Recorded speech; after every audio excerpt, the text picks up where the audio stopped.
Good morning. I'm going to give this another try today. I was on the same water yesterday, did not do well.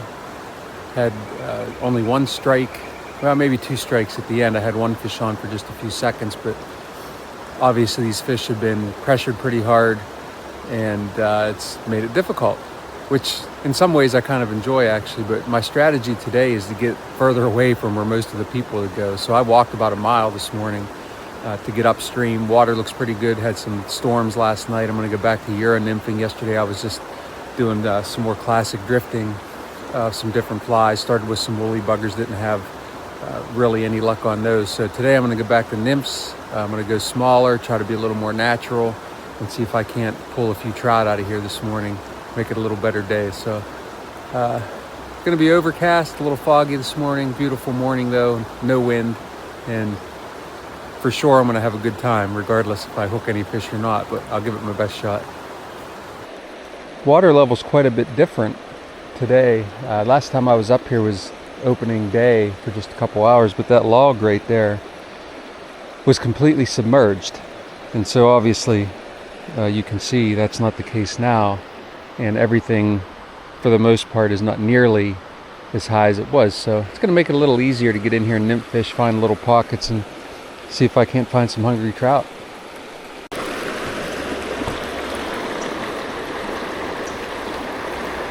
I'm getting much nicer drifts in here this morning.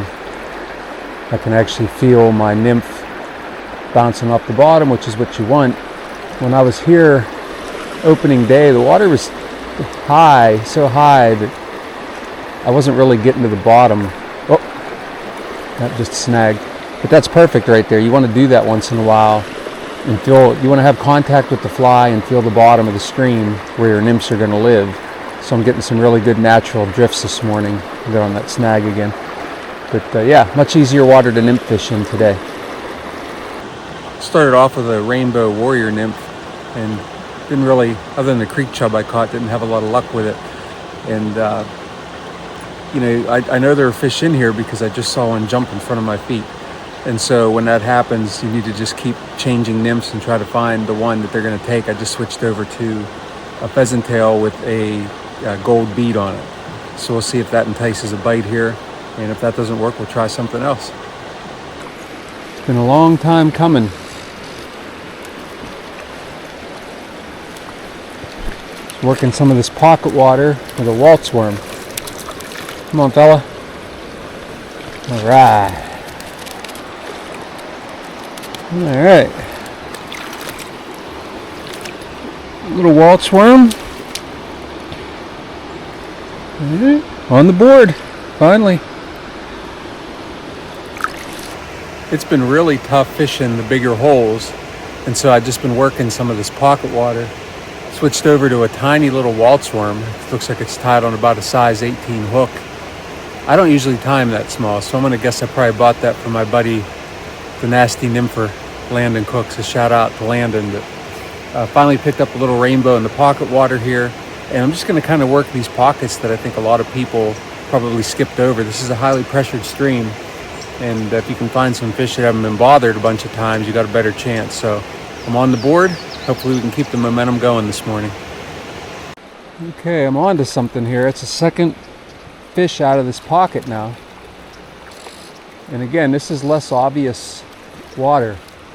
A lot of people will just pass right by this. This looks like a brownie this time. Oh yeah, brownie on the Walt's worm. All right, these fish aren't big, but that's all right. Not worried about that. Still fun to catch. This might be hard to see, but this is what I'm talking about, pocket water. Some less obvious holes. You got some little high points in the middle there, if you can see, and on each side of that there are little drop-offs, and that's where the fish seem to be holding. So I'm out of the areas that are the obvious spots that a lot of fishermen would hit, and I'm hitting some of these subtle areas here. There's probably only about 2 feet of water, but it's enough to hold these fish, and that's where I've had some luck. This is one sure way to know you're fishing highly pressured water. This is quite a trail people have made walking through here. That's what you're up against.